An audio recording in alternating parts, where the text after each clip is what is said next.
Bonjour à toutes et à tous et bienvenue dans un nouveau tuto Lightroom. Aujourd'hui, je vais vous montrer le pouvoir du mode soustraction parce que souvent, nos masques dans Lightroom ne sont pas parfaits et on ne pense pas toujours à utiliser différents types de soustraction qui pourraient nous aider à améliorer ces masques. Je vous montre un exemple ici. Lorsque j'essaye de sélectionner le sujet, voilà, vous voyez que globalement c'est pas mal. On regarde dans les détails, vous voyez qu'ici il a sélectionné des bouts du ciel bleu et ici pareil. Et donc je vais vous montrer, grâce au mode soustraction, que l'on peut améliorer grandement ce type de masque.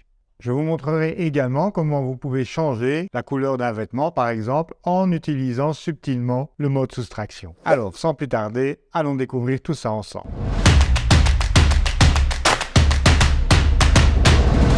Commençons par cette première image où, évidemment, c'est la sélection du sujet qui semble la plus adéquate. Je clique sur sélection du sujet, j'appuie sur O et globalement, ça a l'air pas mal. Imaginons que je veuille augmenter l'exposition et qu'est-ce qu'on voit si vous regardez ici? Vous voyez que du coup, le ciel s'éclaircit parce qu'en fait, le masque n'est pas suffisamment précis. Vous voyez que ici, il y a du vert et également ici. Alors évidemment, on pourrait utiliser le mode soustraction avec le pinceau pour venir peindre, enlever les zones qu'on ne veut pas qu'ils prennent en compte. Mais avant, il suffit parfois de réfléchir un petit peu par rapport à la scène. Donc ici, si j'analyse la scène, j'ai sélectionné mon sujet et il a pris un bout du ciel. Eh bien, si on essayait de soustraire à ce masque le ciel, soustraction, sélectionner le ciel, on appuie sur O et vous voyez à présent que mon masque est nickel et que si je désactive le réglage, vous ne le voyez pas appliqué au ciel. Ne vous ruez pas tout de suite sur le pinceau, mais pensez aux différents types de masques qui sont possibles dans Lightroom, puisque vous avez à votre disposition sujet,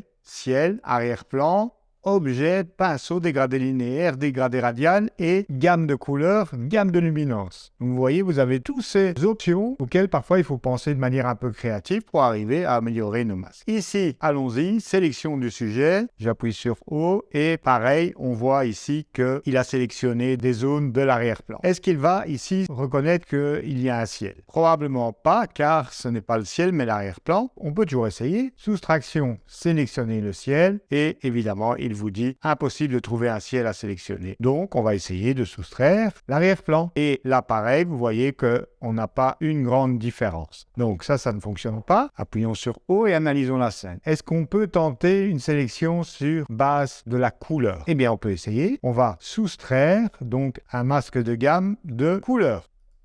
On va venir entourer une zone de vert ici et on va voir ce que ça donne. Ah, vous voyez que c'est déjà beaucoup mieux. Donc si maintenant j'applique un réglage, vous voyez que l'effet ne s'applique qu'à l'oiseau et plus à l'arrière-plan. Donc vous voyez la manière dont je pense. J'essaye de procéder de manière logique en me disant, tiens, j'essaye de soustraire le ciel, l'arrière-plan. Est-ce qu'il y a une différence de couleur entre mon sujet et l'arrière-plan ou une différence de luminosité, etc. pour pouvoir utiliser le mode soustraction à son avantage. Un troisième exemple, imaginons que je veuille changer la couleur ici du t-shirt de cette petite fille. Eh bien, dans la sélection, vous n'avez pas sélection de t-shirt. On pourrait essayer objet, donc je vais l'entourer avec le lasso, mais vous voyez qu'il a pris une partie du bras de la demoiselle. Eh bien, je vais vous montrer une méthode à laquelle vous n'auriez peut-être pas pensé. Si je sélectionne la personne, comme vous le savez, Lightroom classique est capable de détecter la personne. Voilà. Je crée un masque global de la fillette. Vous voyez donc, c'est l'ensemble du masque sélectionné. Et maintenant, je vais lui soustraire également en utilisant à nouveau sélectionner une personne. Mais cette fois, au lieu de sélectionner toute la personne, je vais soustraire la peau du visage, la peau du corps, les sourcils, l'œil, enfin toutes les parties qui composent le masque de la personne. Créer un masque, on appuie sur O et vous voyez qu'il a soustrait donc toutes les parties du corps du sujet. Alors il y a encore des petites zones probablement à améliorer, comme ici on voit qu'il a pris un petit peu des aisselles, mais à ce moment-là vous pouvez toujours soustraire au pinceau, voilà, et venir comme ceci gommer les zones en trop, voilà. Un petit peu ici encore dans les cheveux, mais vous voyez quand même que globalement il a fait le job. Donc maintenant, on va changer la couleur du t-shirt, donc on va le rendre par exemple plus orange, voilà, un petit peu plus de saturation. Et donc voilà comment vous pouvez isoler une partie d'un vêtement de votre sujet. Alors prenons un dernier exemple où la sélection du sujet ne fonctionne pas parfaitement et que les méthodes précédentes ne fonctionnent pas. Donc là, j'ai fait sélection du sujet, j'appuie sur O, a priori ça a l'air pas mal, et imaginons maintenant donc je l'éclaircis. Voilà, j'ajoute un peu de blanc, diminue un peu les noirs, voilà, et j'ajoute un peu de clarté. Voilà. Et donc, comme vous pouvez le voir, ici, donc, l'arrière-plan est pris en compte. On va essayer de faire une soustraction d'arrière-plan. Vous voyez que c'est déjà mieux, avant, après, mais c'est pas encore parfait. Eh bien, que faire dans ces cas-là? Eh bien, c'est là que vous allez jouer avec le pinceau en soustraction, mais en utilisant que la partie de progressivité du pinceau. Parce que vous le savez, un pinceau a un contour progressif qui va de 0 à 100 et donc, vous voyez, il y a un deuxième cercle autour du cercle intérieur et vous allez uniquement peindre avec cette zone. Donc, pas avec le centre du cercle, mais avec la périphérie. Ça va créer, voilà, une transition beaucoup plus progressive.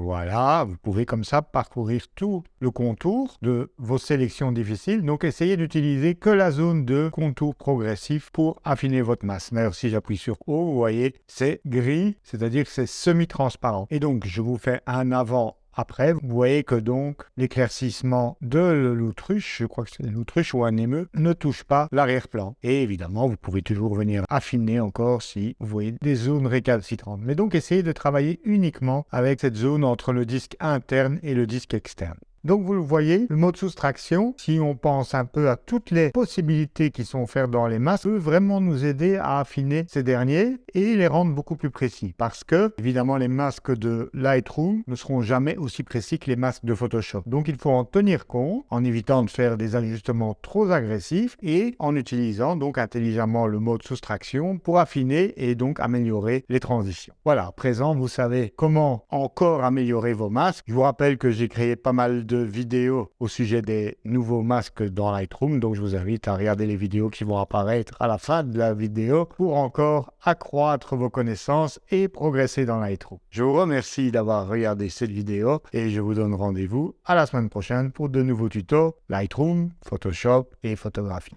Ciao ciao!